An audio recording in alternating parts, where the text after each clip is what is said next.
In this video, I'll tell you why I have so many duplicates of the same Games Workshop models. It's not just because I'm weird.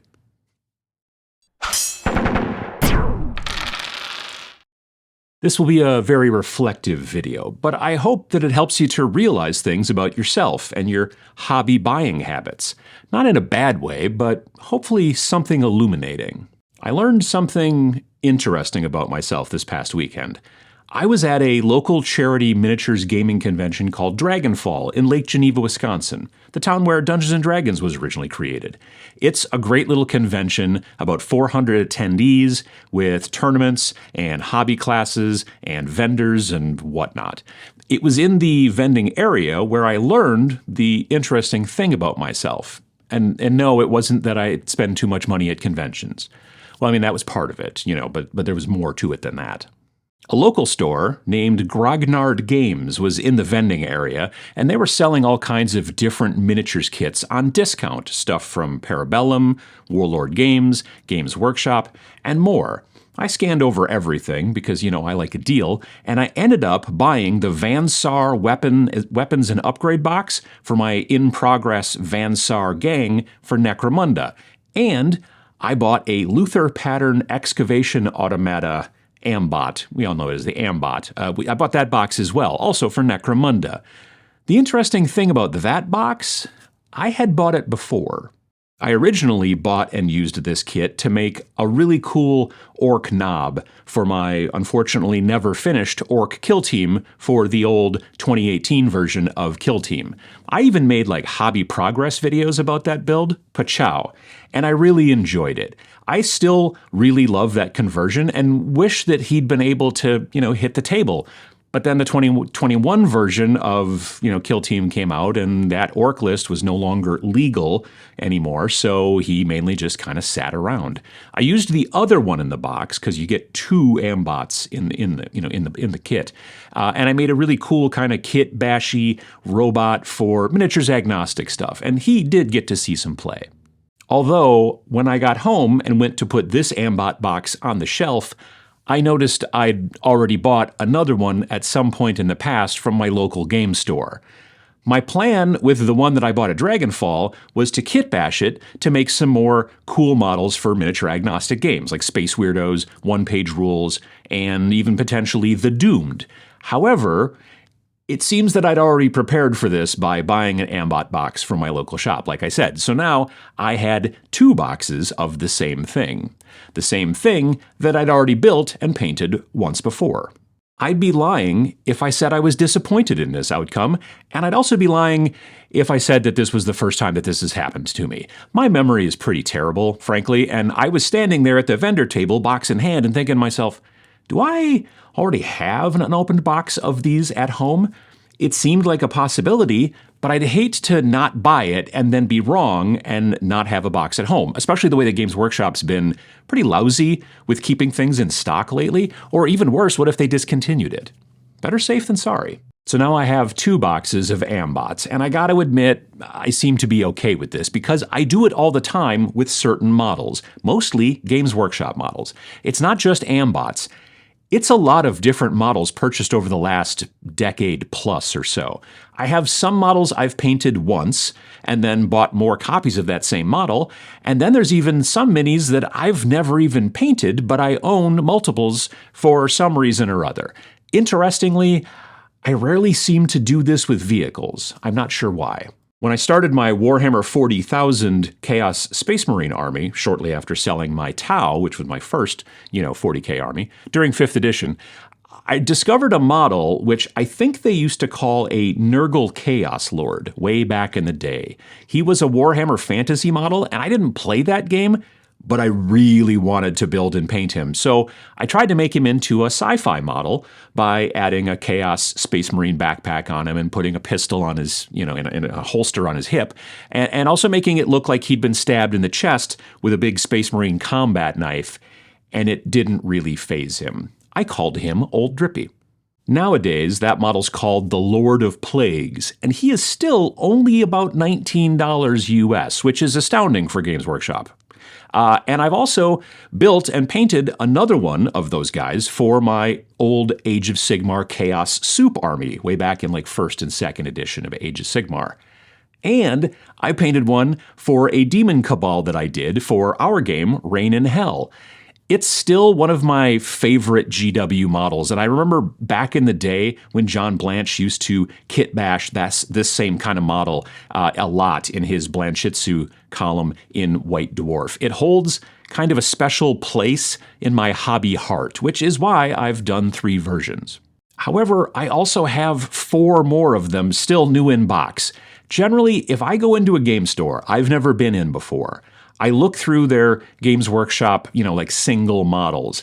If they have the Lord of Plagues and he's not marked up above, say, like $20, then I'm probably going to buy him. I figure I can kitbash him and use him for all kinds of fun miniature agnostic games, so it's good to have extras, especially if it's not a particularly expensive model.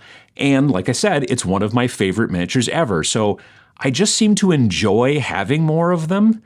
They kind of represent possibilities. If you've already built and painted a model, why would you do it again? For me, it's probably because I really enjoyed building it and painting it. I loved kitbashing that original Lord of Plagues for my Chaos Space Marine army, and loved the painted result as well. Have you ever been in a situation when someone asks you if you've read a certain book or watched a certain movie and you haven't yet, and then they're like, "Oh my goodness, I envy you," because they'd love to be able to read or watch it again for the first time. With miniatures, you can do it again for the first time because each time that you build and paint it, it will be different. Sometimes it doesn't have much to do with the experience, and it has instead everything to do with the look, right? I love the Imperial Guard Officio Prefectus Commissar model, even though he needs a much better name. Cut that out, please, Games Workshop. He's been around for a long time, right? That model's been out there for a long time. I can't quite put my finger on it, but that model is just a great sculpt in my mind. It just resonates, right? It really speaks to me for some reason. I've kitbashed it multiple times. The body of that guy was also the basis for Inquisitor Babby, which I made a video about a long time ago that tens of people watched, but ciao. And I've built it also by the book, the way it's supposed to go together in multiple options as well, because he's got different pistols and all kinds of stuff like that. But I still haven't ever technically painted it. And I have another one still in the package. There's a new Commissar model out now, and he's just called a Commissar, thankfully, right? No, and he's growing on me. I bought one originally when I thought I was going to make a 1,000-point Imperial Guard, army list with the Combat Patrol, the Imperial Guard Combat Patrol that I did, as a starting point. However, that idea fizzled out pretty quickly as 10th edition 40K progressed and I got less and less interested in the way it was going. Then my plan was to make him for, miniatures agnostic games like maybe Grimdark Future. But then I got a cool idea for a kind of chaos adjacent commander model, and I wanted to still do both of them. So now I have 2 of them. Sometimes it's not because I can't wait to enjoy painting the model again in, say, a different way, like I mentioned before. Sometimes it's just because I don't quite feel happy enough with the way that I painted the first version, and maybe want to try and take another run at it at some point.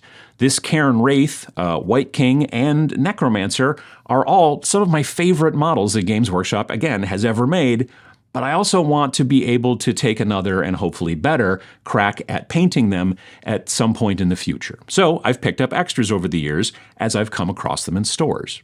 This Genestealer Cult Sanctus model can be built with either a knife or a sniper rifle. It looks amazing with the sniper rifle, in my opinion. It's basically a quintessential sniper sculpt, right, up on top of a building and all that kind of stuff, crouching or whatever.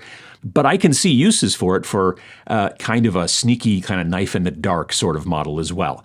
I like to have options, so I have 2 of them in the package for just that eventuality.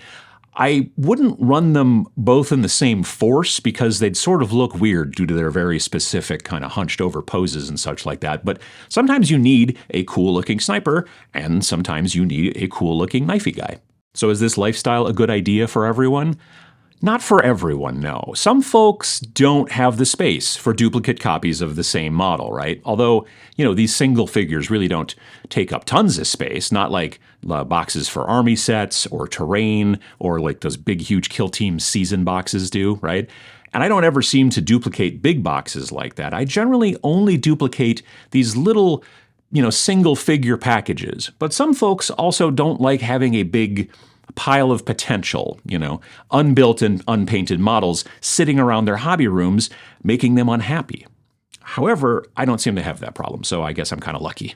But if you have the space and the patience and, the money, is it still a good idea to have duplicates like this? It depends on if it makes you happy or not. There's no right way to participate in this hobby, no matter what the people on Twitter and Reddit will tell you. So if it makes you happy to have backups of your favorite models for painting again, for kit bashing in some sort of weird and different way, or for whatever, then do it if you can. For me, it's a nice feeling to be able to grab a model from my shelf when I want to kit bash it and paint it, rather than trying to find one at a store or, God forbid, on eBay. Do you find that you have multiples of the same miniatures in your collection? Is it just kind of a collector vibe, or do you have plans for these extra models in the nebulous far future? Do you just want to have fun painting them again at some point on a rainy day? Or does this whole idea of so many copies of the same miniatures seem dumb to you and make you kind of itchy? Let us all know down in the comments below. If you liked this more kind of introspective video, it'd help a bunch if you'd hit the like button down there below as well. It gets this video out in front of more people, and maybe more people will start thinking about it. While you're also down there, there's a subscribe button you could hit, which is also free, and it'll hopefully throw these videos in front of you every single Friday so you can watch them. Thanks for watching. I just wanted to mention here, I'm part of the Army Painter Factory team, have been since the beginning of 2024, been going to conventions and things like that, and I have a code now that will save you 5% off of any purchases from the Army Painters website. So if you're interested, it's Factory Uncle 5. It's on the screen here, but it's also down in the description. Down in the description, there's a link you can go to that will show you some of my favorite stuff from them. But whether you go to that link or whether you just go to the Army Painter website, use Factory Uncle 5 code at checkout. Get 5% off your entire order. It's also not an affiliate link either. It's just a savings for you kind of link. So I want to be very transparent about that as well. Thanks for watching.